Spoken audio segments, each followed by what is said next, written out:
I'd love to share a little video that you provided with me, and give everyone a little bit of chance to do a little in-house dance party. There you Um, go. has everybody seen that?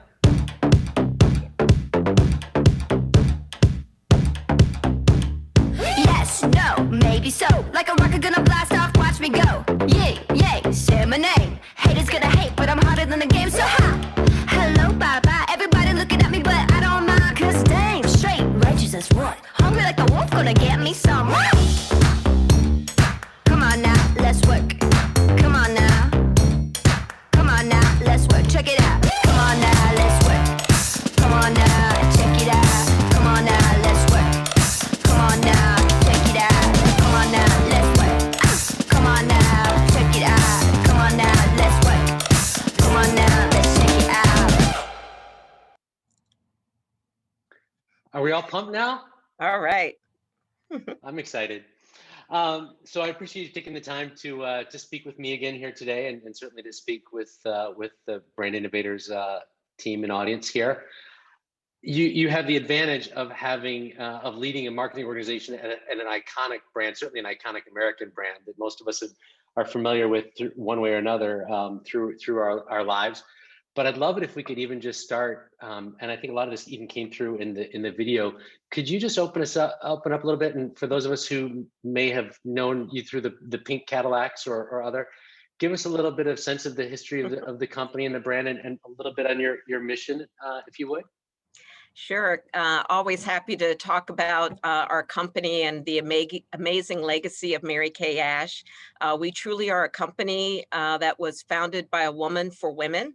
And in 1963, after getting passed over too many times, Mary Kay Ash decided that there would be and could be a better way.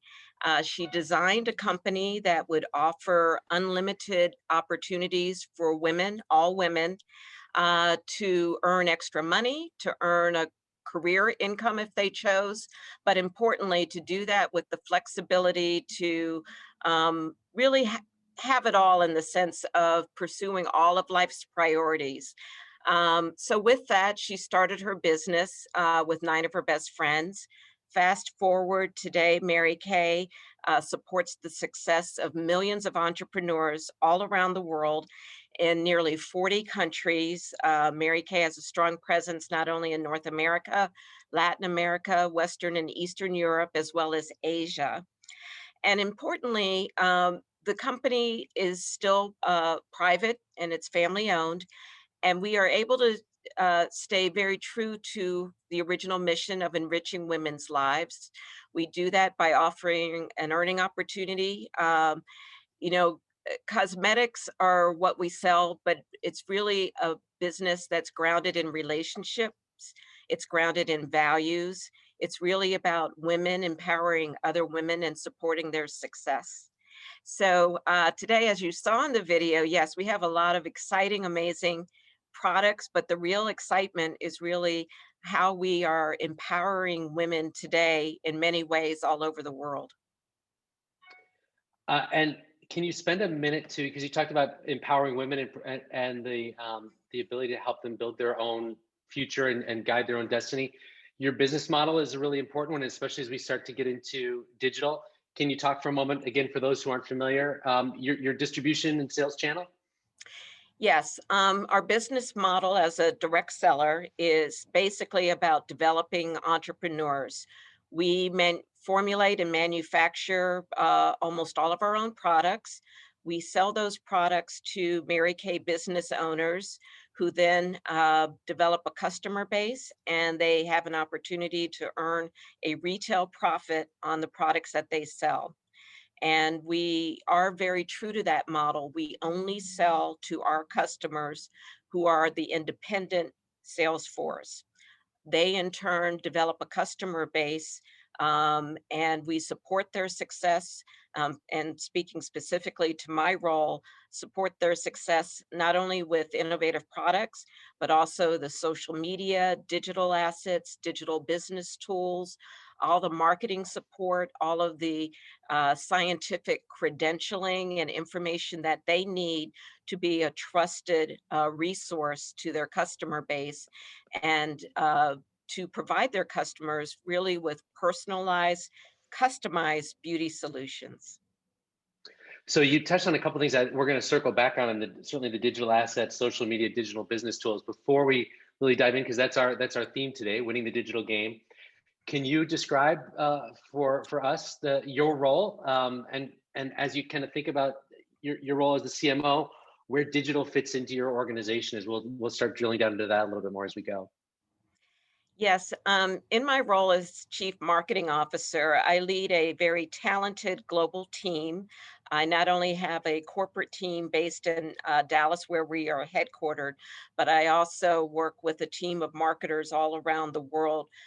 So we do have the benefit of really having real-time global input on trends, understanding what women want, the things that are common around the world, and also the things that are different and unique. My team is responsible for uh, concepting and the portfolio strategy of our products, and then working with our corporate partners in research and development and supply chain. As I mentioned before, we manufacture the majority of our products. We have a team of amazing scientists who are developing technologies. We have more than 1,700 patents behind our products. So quite a bit of my team's work is directed toward the product portfolio. But in addition, we want to make sure that each and every independent beauty consultant can be the best Mary Kay brand she can be. So that means that she's got the marketing assets, product education, marketing and digital tools to help introduce products to her customer base and again, grow her business, whatever size business she chooses. Within your organization, do you have a separate group focused solely on digital, or another group on R&D? I'm just a little insight into the org chart, I think would be interesting. Yeah, I do have part of my organization is devoted to product and brand development. Again, working with their cross-functional partners. Another part of my organization is focused on developing marketing content and that strategy. And that group does include my digital analytics group, my social media team, etc. I also lead a very multi-dimensional in-house ad agency. In fact, it was the in-house agency that produced the content that you opened up with. So again, product photography, packaging design, we have an in-house video studio, and we do produce the majority of the content for all of the Mary Kay markets all around the world. Great, thank you. So I'd love to spend a little bit of time drilling into the digital aspect again, and with your business model, with your independent beauty consultants as kind of your main route to market. A lot of times when we might think of digital, it's direct to consumer and ways to not only stimulate demand but to drive e-commerce. I'd love to spend a minute or two just talking about where some of the big initiatives you have are, and which ones are focused on the consumer, which ones are focused on, as you said, tools to enable your channel. And maybe you can give us some ideas of some of the types of things that Mary Kay promotes and invests in from a digital perspective that could highlight where your dollars go and what you're trying to accomplish with it. Yeah, I know you can understand and appreciate. I can't share all that we're doing, but I can provide some examples of where and how our investments in digital technology are supporting the success of the independent sales force. As you mentioned before, we are not actually a D2C business. We are a B2B business. So first and foremost, a lot of our investment has been to make sure that we make it as easy and convenient for the independent sales force to conduct her business. So in terms of ordering the products, understanding the status of orders, in the United States, we are able to fulfill an order on her behalf. So there is a direct shipment option that she can utilize if it's more convenient for her customers. Sometimes the independent sales force chooses to deliver the products themselves. And actually in this recent environment, it's been very advantageous that they had a capability to not only deliver products locally, but to also leverage our ability, our logistics to help her fulfill orders for those customers that maybe didn't live in her local community. We also make sure that she has a suite of digital tools to support her business. So those might be videos, digital party assets so that she can conduct her business digitally, which she has been doing an amazing job of leveraging over this past year now. Making sure also that in terms of tools that her customer base can access. One of the things that's always been important about Mary Kay is that opportunity to try before you buy. Typically that happened in person, but more recently that's been happening with the help of uh, digital apps such as Mirror Me, where customers can try on a makeup application, or the independent beauty consultant can send an idea. The customer can try it, her customer can try it on virtually and then have a chance to order it. We certainly make sure that we provide samples whenever we can that the sales force can also use. We have a skin analyzer that independent beauty consultant can use remotely with her customer to understand that customer's skincare needs. And skincare needs definitely change over time. And going back to that independent beauty consultant's goal of providing customized advice, the right products at the right time for her customer. The skin analyzer supports that in addition to the independent beauty consultant's product knowledge. So those are some of the examples of how we are making sure that the independent sales force has the business tools that they need to conduct their business basically anytime, anywhere. I'm curious, you mentioned, over the last year and these tools that you have, and I can certainly see where they have had an impact and a level of importance that stepped up when we haven't been able to as readily be able to get together in person. Did you enter into those investments pre-pandemic era and see an acceleration? Oh, yes. Was it what did you see kind of in a before and after? And I'd love it if you could even expand a little bit about what you anticipate happening over the next 6 to 12 months as hopefully, knock on wood, we start to enter a new reality, how you see those tools and investments Yeah. continuing. Yeah, yes. Mary Kay has always invested heavily in technology. And again, a lot of that would have not been consumer facing, but in support of the independent sales force in her business. But the investment in the apps and also continuing to update them, making sure they had a social component, et cetera. Those are things that we actually identified as needs several years ago. And while there had been adoption of those tools, obviously, like many companies, it really took that hockey stick growth curve up, and the sales force immediately adapted to them. I think certainly as a business that was founded, if you will, on face-to-face relationships. For many, that was preferred if it was an option. But the key here, it's about the relationship. And as the environment changed, the independent sales force really leveraged the tools to build on those relationships, maintain them, deepen them. There are so many amazing stories of individuals who said, wow, it was, my Mary Kay beauty consultant. She was the one who reached out to me, not to share products, but to ask how I was doing, to ask how she could help me. And I think that really does speak to the strength of the foundation of those relationships. They're really based on women understanding and getting to know other women first and foremost. So it's about a lot more than the makeup, if you will.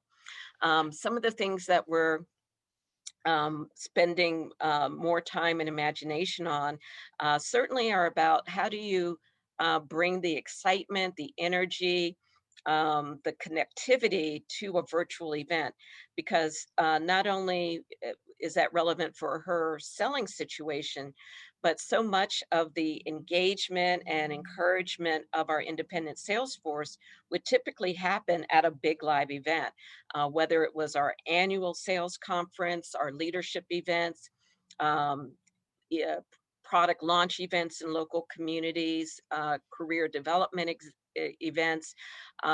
So much like the entertainment industry, the sports industry, we were literally within days and weeks of hosting large events of gathering hundreds and thousands of women in all different parts of the world. And we had to immediately not only put that on hold, but very quickly reinvent what that experience could potentially be, leveraging the digital tools and assets and platforms that we had access to. So it really inspired us to think about, how do you make people feel important, feel recognized?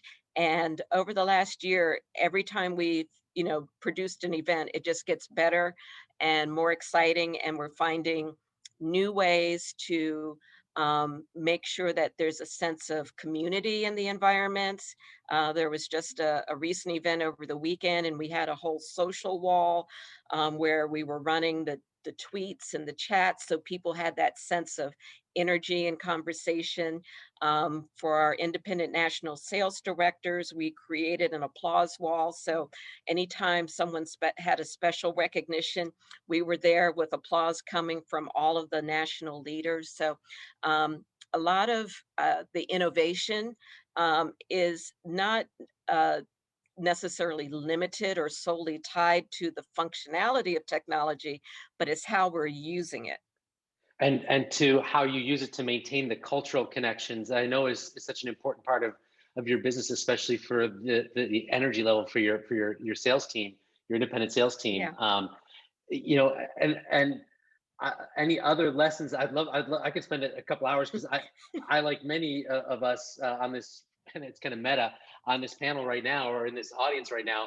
We're sitting in front of our Zooms. We're leading our teams through Zoom meetings. We're trying to conduct sales meetings and customer events and things like that. So the tweet wall and the applause wall, I think, are great little tips that I wrote down here as you were speaking. I want to circle back on something too. From a business model and from a channel perspective with your independent sales team, as you've invested more and more in some of these tools that have gone directly into the hands of the consumers, what kind of is it anxiety or skepticism or concern did you hear from your sales folks, and how did you help go through the change management of moving, with a world that was very much direct to consumer, with a human to human connection, where digital was going to take more and more? What were some of the things that you did to help make sure that your sales team was comfortable with the types of changes and was bought in, if that's a fair way to put it? Yeah, that's a great question. And certainly I don't want to leave an impression that the independent sales force wasn't willing to embrace a lot of technology. But as you pointed out, there is that point where, oh, face to face, that's what Mary Kay Ash always told us. She said, hey, if you see a face, book it. So we always joke that we invented Facebook at Mary Kay. But to help the independent sales force see that the technology was not a replacement, but rather an enabler of a personal connection. One of the examples I remember using, and again, this goes back now more than 10 years, but in talking with some of the independent sales force leaders, I first of all talked to them about how they stayed connected with maybe their children at college or grandchildren, etc. And they said, oh, of course I use, Facebook, or I FaceTime with them, etc. And I said, well, that's a really great example of how these tools are helping you stay close with someone you love, and when you can't be with them in person. And that kind of said, oh, wow, I never thought about it. And then that helped them become more comfortable and feeling that we weren't ever going to promote or encourage replacing face to face, but rather supplementing it with the help of tools. We also emphasize the importance of convenience because a lot of our business model really does offer flexibility and convenience. It's not like a retail store that has set hours. An independent sales force member conducts her business and connects with her customers when it's mutually convenient for them. Here again, technology makes it convenient if someone wants to leave a message on a personal website at 2 a.m. maybe when after they were feeding the baby, they can do that. So we really presented and we think about technology in those very, I'll say, human moments. And the other factor that was also important was actually Mary Kay Ash herself, who always embraced what she felt would be best for the success of the sales force. By definition, she was an innovator. The business model that she created, that she launched at a time when women just didn't start their own business. In fact, there are stories women didn't even buy their own cars. The car dealership would say, "Hey, bring your husband in, and then we'll talk." So she had never hesitated to try something new if she thought it would be better, and it was really that same spirit of, you try things, you learn as you go, that I think really helped the sales force feel that they weren't necessarily giving up or stepping away from something that was important. They were just finding new ways to build upon those relationships. Well, and I'll use that example of modeling and just kind of tip of the hat to you as well. In doing my research for this conversation too, and we talked about this the other day, but I understand you're quite a prolific digital social media maven yourself. Is it Shoes Day Tuesday is Oh, the yes, handle? yes, yes, my shoe habit. So you're modeling a lot of that social marketing and promotion and interaction. You mentioned that you have tools that you make available to your independent beauty consultants. When we talked, you mentioned kind of putting them in the driver's seat, if you will, of control. So your email channels, for example, your IBCs have the ability to They decide. can Yeah, Yes, go they ahead. can opt in and leverage corporate content that's developed for them. And an example might be a beauty newsletter that announces a new product. And if the independent Salesforce member so chooses, she can opt in to have that content delivered to her customer base. Again, it is always about her choice. We want to make sure, though, that she has what she needs to look professional and also to use her time efficiently. And so that's basically uh, a resource that we provide to her for her use when she wants to use it. Yeah, I can imagine again in terms of adoption, providing that level of empowerment and control and decision over her book of business, if you will, and her business. It's viewed as an asset rather than something that's kind of an imposition or Yeah, something that's mandated from a corporate exactly. on high in Dallas. Yeah. Never. Um, I'd love to talk for a minute. We've got about five left here. You and I had spoken about some of the causes that Mary Kay supports as a corporate entity, and you personally. And I'd love to talk about some of those causes that are near and dear to yours and the team's heart, and also to the extent that you provide digital infrastructure and help enable with that as well. What are some of the key things that your team focuses on, that your company Yeah. focuses on? Certainly, I'm very passionate about the two causes that the Mary Kay Foundation is committed to, and those causes are finding cures to cancers that impact women, and then secondly, ending domestic violence. And these are two causes that Mary Kay Ash felt very deeply about. She saw how both issues impact women and their families, and wanted to um, do all that she could in an effort to address those issues. These are causes that also are um, at the heart, I think, of why so many independent beauty consultants love their business so much, because they also care about these causes and related uh, issues in their local communities. So through their Mary Kay business, they are often able to make an impact, whether it's providing some level of support or perhaps pampering or encouragement at a local domestic violence shelter, maybe helping women who are recuperating from cancer treatments, etc. The foundation's work financially supports domestic shelters in all 50 states. And at this time, with so many women um, finding it even harder to get away or even share their need for help, it's a particularly a pressing issue. So the work of the foundation is more important than ever. And likewise, the foundation has given millions of dollars in support of cancer research looking for cures. On a more recent note, another way that Mary Kay was also making an impact in the community was through our manufacturing site.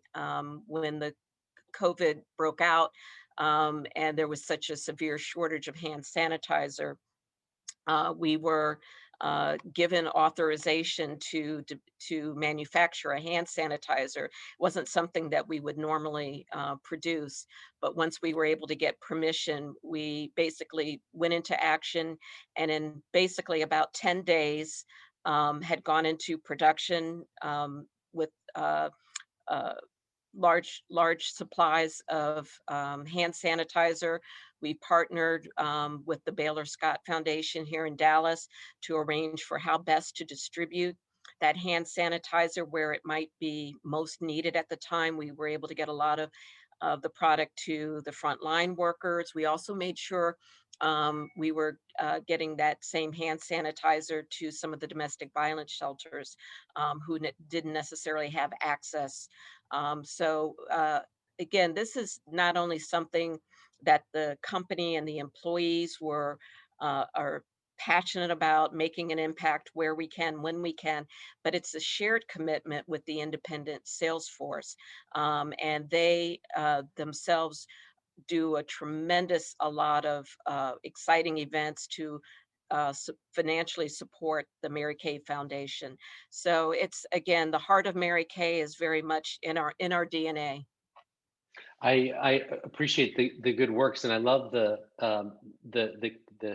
synergy and the congruence between the work of the foundation and how the empowerment of women from the mission standpoint, and then how it all comes full circle with the good works that you do. And I also am I was sitting here as you were remarking about the shift over of the manufacturing plant from cosmetics and skincare products to hand sanitizer in the course of 10 days.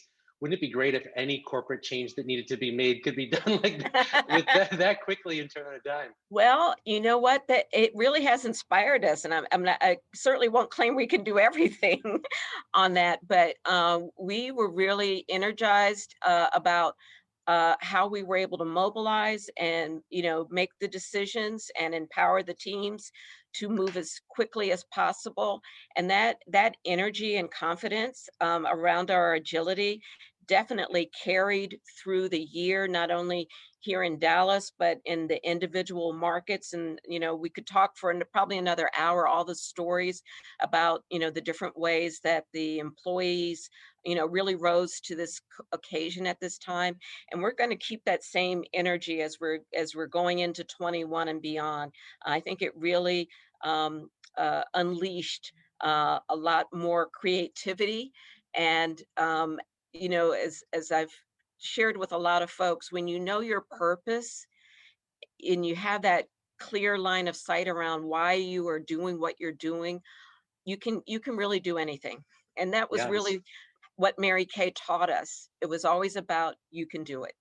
And and having that experience validates it, and the bar can be set a lot higher than you might otherwise have set Exactly. it. You never know till you try. Yeah. I'm going to turn to the audience for some questions now. I see one in our chat here, and I'd encourage anyone who has questions for you, Sheryl, to please go ahead and type in the chat. That we're kind of carrying on the theme of good works here. On a related topic, can you tell us about your sustainability strategies and which goals is Mary Kay primarily focused on, and why? Actually, that I wish that we were having this conversation just a little bit later this spring, because we are going to more formally be sharing our sustainability commitments. What I can share, and if you on Instagram follow the Mary Kay Global account, that's where we share a lot of what we're doing as it relates to partnering with the Nature Conservatory, the Arbor Day Foundation, things, those types of projects. And there, again, a lot of examples that we do share.